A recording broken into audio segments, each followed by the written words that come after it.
Hello students, मेरा नाम है आशीष कपूर और मेरे चैनल का नाम है फिजिक्स बाय आशीष कपूर। और आज हम देख रहे हैं किसी गैल्वेनोमीटर को अमीटर में कैसे कन्वर्ट करते हैं। तो यहाँ पर conversion of A galvanometer into ammeter. Galvanometer में और अमीटर में डिफरेंस क्या होता है, पहले मैं आपको ये बता दूं। गैल्वेनोमीटर जो होता है वो एक बहुत ही सेंसिटिव इंस्ट्रूमेंट होता है जो छोटे से छोटे करंट को भी डिटेक्ट कर लेता है, यानी कि इसकी रेंज कम होती है, करंट को मेज़र करने की रेंज कम होती है, ये लो करंट को मेज़र कर सकता है। जबकि अमीटर जो है गैल्वेनोमीटर की कंपैरिजन में हाई करंट को मेज़र कर सकता है। ऐसा क्यों होता है? सेम स्ट्रक्चर होती है दोनों की, लेकिन फिर भी ऐसा क्यों होता है? ऐसा इसलिए होता है कि गैल्वेनोमीटर के अंदर एक कॉइल होती है और उस कॉइल का जो रजिस्टेंस होता है उस रजिस्टेंस को हम G से डिनोट करते हैं। इस रजिस्टेंस को हमने R से नहीं डिनोट किया, ये ध्यान रखना, इसे G से डिनोट किया है। साथ में इसके अंदर एक पॉइंटर होता है। ये पॉइंटर जब करंट जीरो होता है तो यहाँ जीरो की रीडिंग को शो करता है।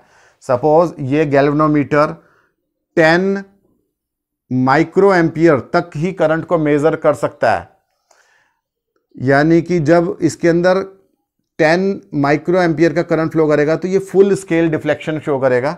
मान लिया 5 माइक्रो एम्पियर का करंट फ्लो कर रहा है तो निडल यहाँ पर है, 6 माइक्रो एम्पियर कर रहा है तो यहाँ है, 7 है तो यहाँ पर है, और जब 10 माइक्रो एम्पियर है तो पूरी निडल घूम के यहाँ तक आ जाएगी।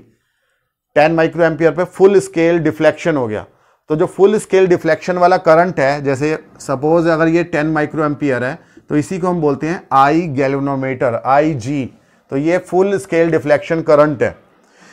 अब अगर हमें इसमें इससे ज़्यादा करंट को मेज़र करना है, सपोज हमें 20 माइक्रो एम्पियर के करंट को मेज़र करना है, तो 20 माइक्रो एम्पियर करंट गैल्वेनोमीटर से हम मेज़र नहीं कर पाएंगे, क्योंकि इसकी निडल 10 माइक्रो एम्पियर पे ही फुल स्केल डिफ्लेक्शन को शो कर देगी। उसके बाद में वो और आगे मूव नहीं कर सकती। हमने अगर 30 माइक्रो एम्पियर का करंट इसमें फ्लो करा दिया तब भी वो 10 माइक्रो एम्पियर ही करंट बताएगी और उससे ज़्यादा नहीं बता सकती, क्योंकि निडल पूरी घूम गई है, उसका जो पॉइंटर है पूरा घूम गया है, तो ये मेज़र नहीं हो सकता। लेकिन अगर हमने इसमें और ज़्यादा करंट बढ़ाते चले जाएं तो उसके बाद में क्या होगा, हो सकता है ये कॉइल जो है गैल्वेनोमीटर की कॉइल ये जल जाए, बर्न आउट हो जाए due to excess of heat. कितना ज़्यादा करंट होगा उतनी ज़्यादा इसके अंदर हीट प्रोड्यूस होगी। या हो सकता है कि ये जो पॉइंटर है ये झटके से जब घूमेगा तो ये टूट जाए। तो galvanometer may be damaged due to excess of current. तो इस प्रॉब्लम को सॉल्व करने के लिए ही हम आज का टॉपिक कर रहे हैं गैल्वेनोमीटर इनटू अमीटर। तो गैल्वेनोमीटर की कंस्ट्रक्शन और उसकी वर्किंग प्रिंसिपल ये सब हमने अपने लास्ट लेक्चर में कर लिया था। जिन स्टूडेंट्स ने गैल्वेनोमीटर की वर्किंग और प्रिंसिपल वगैरह नहीं देखा हुआ या उसकी sensitivity, current sensitivity, voltage sensitivity नहीं देखी हुई, तो वो हमारे चैनल पे जाएं और चैनल की प्लेलिस्ट में क्लास 12th की वीडियोज़ को देखें और वहाँ आपको मिल जाएगा। तो आज की बात करते हैं हम गैल्वेनोमीटर को अमीटर में कैसे कन्वर्ट करें। दैट मीन्स गैल्वेनोमीटर की रेंज कैसे बढ़ाएं। सपोज ये गैल्वेनोमीटर 10 माइक्रो एम्पियर तक ही करंट को मेजर करता है और अब हमें इसके 10 माइक्रो एम्पियर की जगह इसकी रेंज को बढ़ा के 100 माइक्रो एम्पियर करना है, यानी 10 टाइम्स इंक्रीज करना है। तो जो नया गैल्वेनोमीटर बन के आएगा जो 100 माइक्रो एम्पियर तक के भी करंट को मेजर कर सकेगा, उस गैल्वेनोमीटर को ही हम क्या बोलेंगे, अमीटर। तो गैल्वेनोमीटर और अमीटर दोनों का प्रिंसिपल सेम है, सब कुछ सेम है, सिवाय इसके कि गैल्वेनोमीटर अमीटर की कंपैरिजन में लो करंट को मेजर करता है और अमीटर उसकी कंपैरिजन में हाई करंट को मेजर करता है। तो अब हमें गैल्वेनोमीटर को अमीटर में कन्वर्ट करने के लिए करना क्या पड़ेगा, इसके पैरेलल में एक शंट रेजिस्टेंस लगाना पड़ेगा। शंट रेजिस्टेंस क्या होता है मैं अभी समझाऊंगा। एक रेजिस्टेंस वायर ही होती है, सिंपल वायर जिसमें हाई रेजिस्टेंस हो, नाइक्रोम की हो सकती है ये वायर या मैग्नीन कॉन्स्टेंटन की हो सकती है।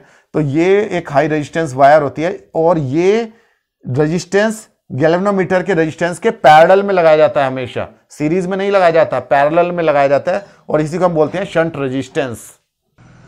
तो शंट रेजिस्टेंस ऐसा हम इसमें लगाते हैं कि गैल्वेनोमीटर के अंदर उतना ही करंट फ्लो करे जितना वो मेजर कर सकता है, यानी IG, और बाकी का जो करंट है, सपोज अगर I करंट आ रहा है तो I माइनस IG किस में फ्लो कर जाए, शंट रेजिस्टेंस में से फ्लो कर जाए।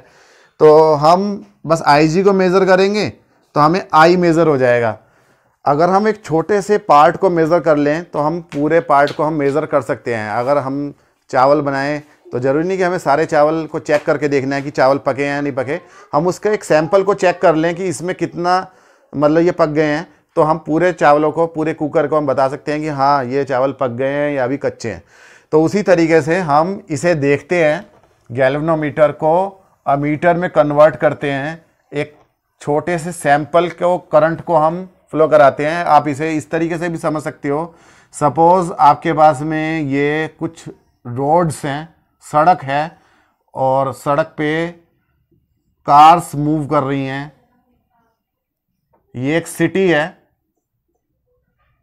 यहां पर सिटी है आपकी, और इस सिटी में से होकर कार्स जा रही हैं। तो कई बार ऐसा होता है कि जब ट्रैफिक बहुत ज़्यादा होता है तो सिटी के बाहर से होकर जाने के लिए एक बाईपास होता है। तो ये बाईपास है, बाईपास रोड है, जिससे होके कुछ कार्स निकल जाती हैं, लेकिन वापस उसी रास्ते पे आ जाती है जहां से चली थी।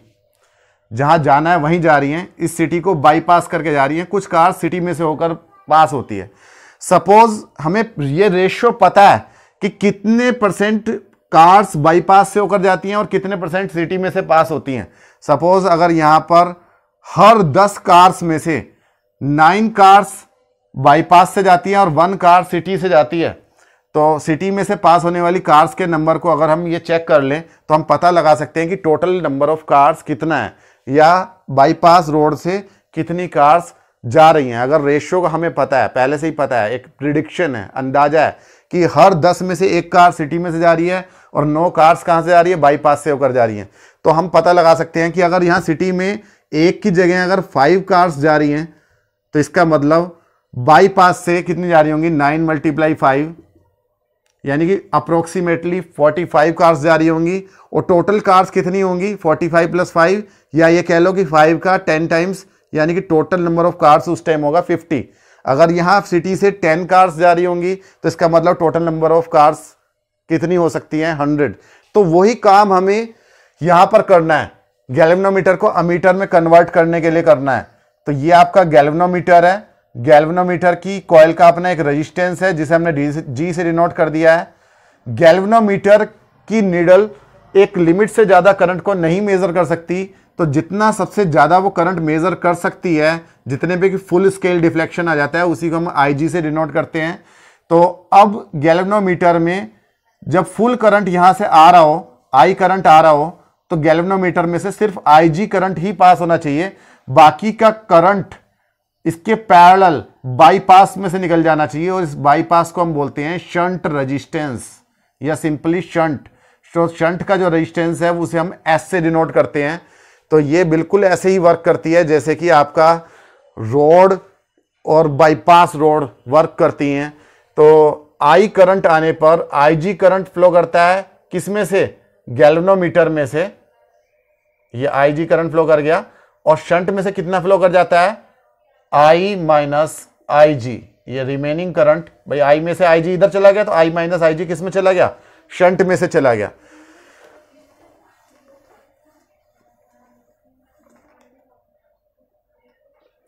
तो आप ये देखो कि ये दोनों पैरेलल में है रेजिस्टेंसेस। पैरेलल में क्या होती है, वोल्टेज सेम होती है।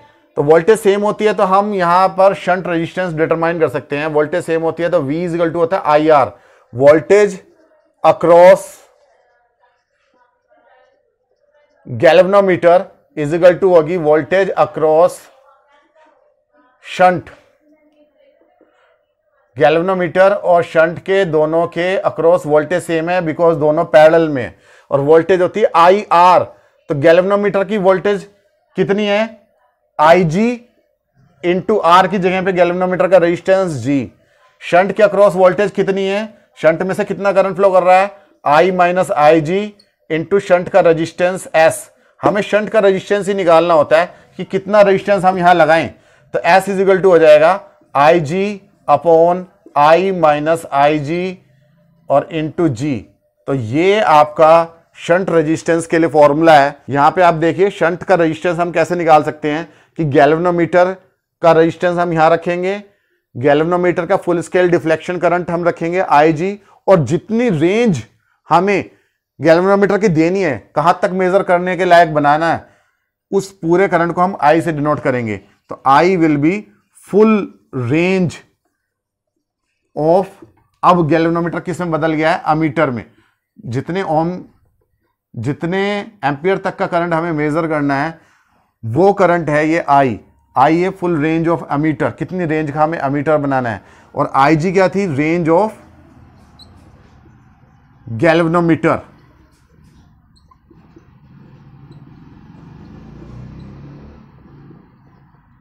करंट, तो ये करंट की रेंज है। तो इस तरीके से हम गैल्वेनोमीटर को अमीटर में बदल सकते हैं बाय अप्लाइंग शंट रेजिस्टेंस। उम्मीद है कि समझ में आया होगा। अपने नेक्स्ट टॉपिक में हम देखेंगे गैल्वेनोमीटर को वोल्ट मीटर में कैसे कन्वर्ट कर सकते हैं। तो तब तक के लिए थैंक यू, बने रहिए हमारे चैनल के साथ में।